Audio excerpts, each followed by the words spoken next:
Kinikalabutan ako ito sa pare na tong si Flavi Villanueva. Father Flavi Villanueva na ginawa niyang galit pala. Sabihin ko na lang galit to siya sa 18 na mga senador na pumirma doon sa ibalik yung impeachment sa House of Representatives kasi nga daw ay mayroong gawin na ng ng report yon kung ano ba talagang nangyari nung impeachment na yun. Kasi di ba 4 nga na impeachment yon, tapos yung pinakahuli yun ang in-endorse nila para sa doon sa sa Senado. So ito yung pare na si Flavi Villanueva, tinawag niya ang mga senador na yung 18 senador na mga hudas. Bago ka magsalita kasi father kung mga hudas ba talaga yung mga 18 pumirma na mga senador doon sa impeachment na ibalik sa House of Representatives. Anong problema mo? Potragis mo. Demonyo ka rin tawag ko sa iyo. Yung panahon na pumirma itong 215 na mga congressman para i-impeach si VP Sara, tahimik ka. Tahimik ka dito sa sitwasyon na yon. Hindi ka nagmisa-misa, hindi mo sa simbahan niya na bakit inimpeach ng 215 na mga congressman. Di mo alam yon na bayad yung mga congressman na yon na pumirma doon sa impeachment? Tapos sabihin mo mga hudas itong mga senador na pumirma? Ang lakas loob mo magsalita na hudas ang mga senador na yon na pumirma kasi nasa harapan mo sila ni Luistro, sila ni Acop, yung maglilitis kay VP Sara. Ayan ang hirap kasi sa inyo, sa simbahan. Kasi pagkapabor sa inyo, tahimik kayo, walang magsabi niya due process. Pero pag si VP Sara, mga Duterte ang inyong, kayo mag-agribyado, kailangan may mga due process pag nakita nyo na hindi tama ang ginagawa, palagay ninyo. Yung nangyari sa mga Duterte ba sa ngayon, tama to lahat? Mga kulira kayo? Itong dalawa pang obispo, itong si Villegas at saka itong si David, si David, ito yung presidente ng CBCP. Ngak-ngak din ng ngak-ngak, mga putragis to mga obispo na to. Yung mga congressman na binayaran ng tag 150 million sa kanila. Bakit di kayo tahimik kayo dyan? Yung impeachment ni VP Sara, ang dahilan noon kasi nilulustay niya ang kanyang confidential fund. Bakit itong sa damin gumagastos ng confidential fund, bakit di nyo nag-ngak-ngak? Di kayo nag-ngak-ngak dito sa iba? Ba't dito lang sa Vice Presidente? Anong mayroon sa Vice Presidente? Anong mayroon sa mga Duterte? Ipasok ko muna yung video nitong pare na to na demonyo, itong si Flavi pa to, baka Flaviano to eh. Flavi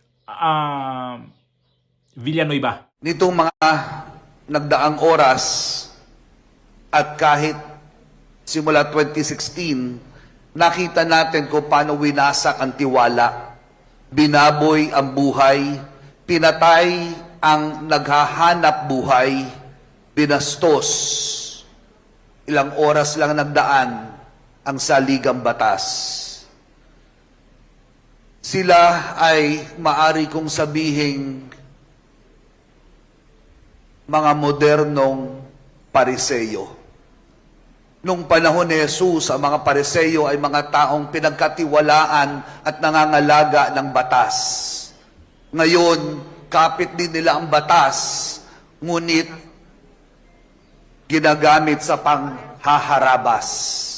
Sila ang mga bagong Herodes na pinagkatiwalaan ni Pilato na hatulan si Jesus, ngunit dala ng kahibangan, kinarma hanggang sa kamatayan. Ang mga taong humusga, 18 senador, ang mga hudas na mukhang alagad, ngunit ang kanilang mga kilos ay balasubas.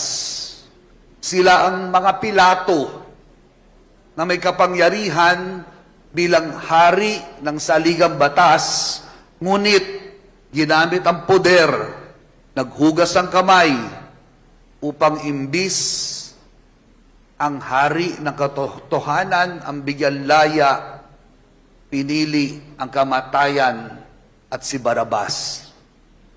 However, all is not lost as we condemn the actions of the 18 senators. Let us not forget the light, the sun, the brave. Merong 5 nanindigan, gaya ng mga tinukhang na naririto ngayon, nilabas ang ulo, kahit ilan sa kanila ay pinaghahanap na ng mga pulis. Naririto sila at meron pa rin tayong 5 na mga tumindig kahapon. At hindi lang sila mananatiling 5. Meron po tayong kasamahan dito sa harapan na makakasama nila mamaya at ating panalangin hanggang sa tuwina. Palakpakan din po natin ang ating mga magigiting na prosecutors na titindig kasama ng 5. They might have killed the poor, but not all is lost. They might have killed the breadwinners, but we pray that we will win at the end. They have mocked the truth. They have desecrated the law. They have insulted our house. But then again, we turn to faith for strength. We turn to faith for refuge. We turn to our God and His mercy and healing. And most especially, we turn to God for democracy to once again reign through each one's efforts. Di ba ang kapal ng mukha nito? Sabi ko kanina napanood ko, sabi ko bakit iba ang nito? Ang iba yung magsalita to. Yun pala nung pinokos na, yung sa pinaling yung camera, nandoon pala si Dilima. Huy, pare. Huy, litsik kang pare ka. Tingnan mo yung nasa harapan mo. Mga banal ba yan nasa harapan mo? Na mismo yan sila ang binayaran na tag 150 million ng pera ng taong bayan? Mga punyeta kayo tapos ganyan ka magsalita? Pera ng taong bayan yan, huy. Tapos ngayon, ang daming naghirap dahil sa pera na yan kung saan-saan na lang nilulustay. Tapos itong presidente natin ngayon, hindi mo sabihin na demonyo? Walang matino na mga politician ngayon, ha? Walang matino. Sabihin ko sa inyo, sabay, kanya-kanya tayong tumindig ngayon. Pero, yung tinitindigan mo ngayon, yung mga sinasabihan mo na itong mga senador na 18 na sabi mo ay mga hudas kasi di sumunod sa batas. Bakit nung pag-impeach ni BP Sara sa House of Representative, nasunod ang batas nun? ang kapal ng mga mukha nito pag hindi pabor sa inyo, ay nako, grabe kayo. Wilga agad. Yung hinuli si dating Pangulong Duterte, naglabas ba kayo ng mga saloobin dito? Na hindi sinunod ang konstitusyon, hindi sinunod ang saligang batas sa Pilipinas? Wala. Bakit kayo takot na takot sa mga Duterte pag makabalik? Di kayo takot sa mga Marcos, nakabalik na nga. Ito na ngayon ang ebidensya natin ngayon. Nandyan na sa paligid natin ngayon yung mga hindi maganda ang hindi maganda ang sitwasyon natin ngayon.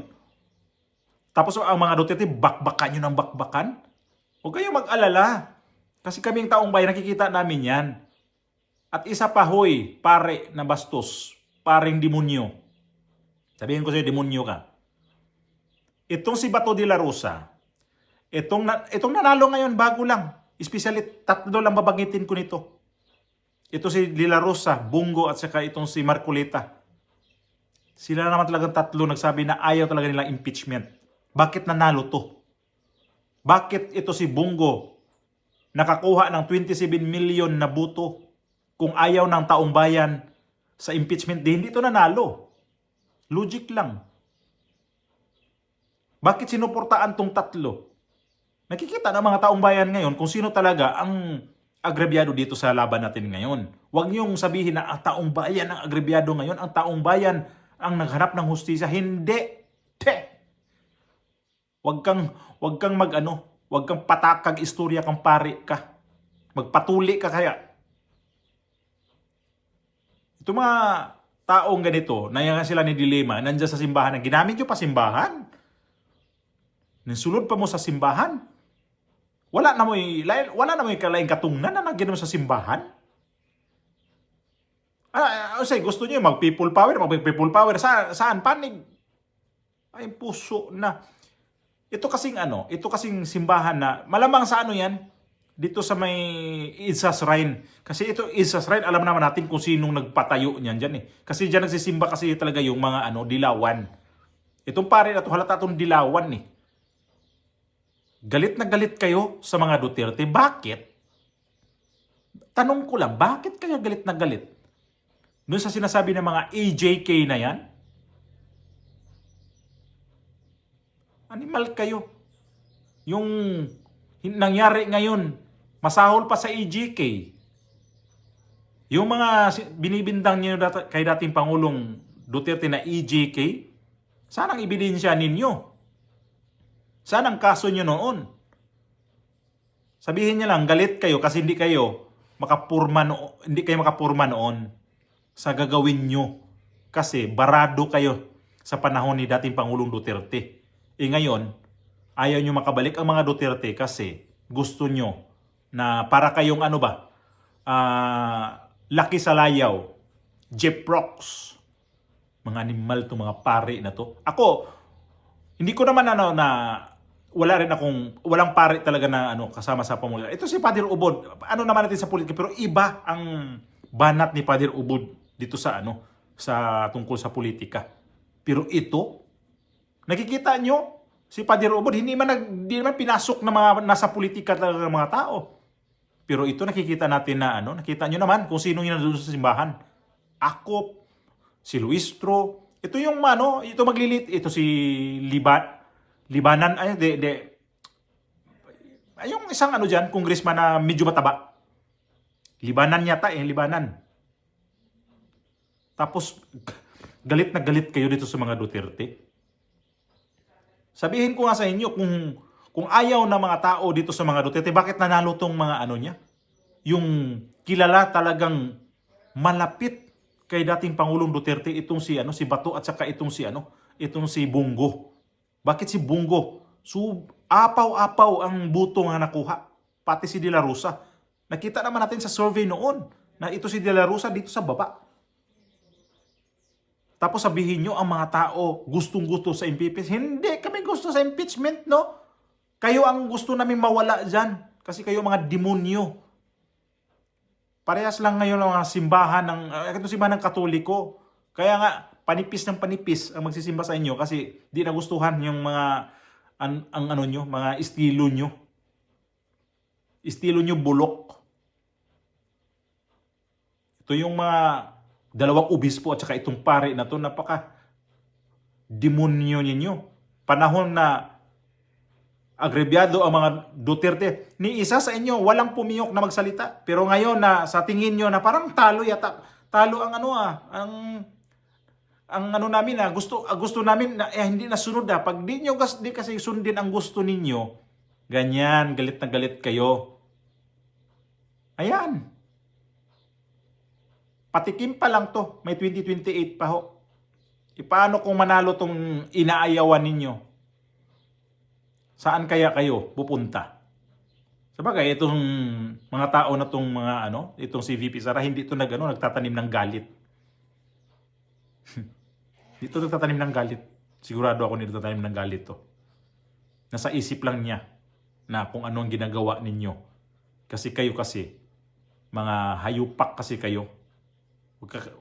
Andyan lang kayo sa simbahan, tapos okay lang naman na mayroon kayong mga pahaging pero na ganito na mga senador, mga 18, yung 5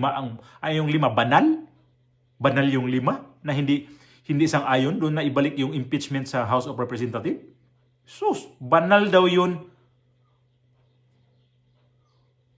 Kung banal yung 5 na yon, banggitin ko na lang itong si Grace Poe. Yan nga yung sa PhilHealth yan ang nagpilay na isa yan sa dahilan na hindi nilagyan ng subsidy ang PhilHealth. Tapos ngayon, puring-puri ka dyan kay sa 5 na yan. Si Pimentel, anong ginawa niyan? Gatchal yan. Ay, Diyos ko po naman ito. Ito mga kalyado nga ni Bongbong Marcos, bakit bumanig doon sa ibalik yung impeachment sa House of Representatives? Hindi yan binasura, huy. Binalik lang niya yan doon. Ang tanong nga dyan, ang daming ang ano yan eh, tanong yan eh. Bakit yung pang-apat na impeachment ang ang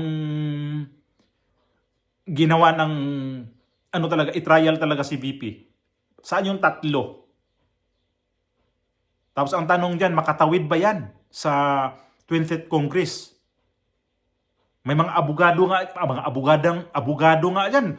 May ibang abogado nga, ilang abogado dyan. Hati yata ang opinion dyan. May iba na tatawid, yung iba hindi, yung iba. Pati ang mga abogado, nag-aral nga sila sa batas. Hindi nga nila alam kung ano talagang batas yung tungkol sa impeachment. Tayo pa kayo walang alam. Tapos ang dami-daming piling abogado. Ulira naman talaga tong buhay sa Pilipinas. Pati mga pare, yung hindi abogado, nagpiling abogado, ay mga abogado, sinabi ko na, daming abogadong bubo.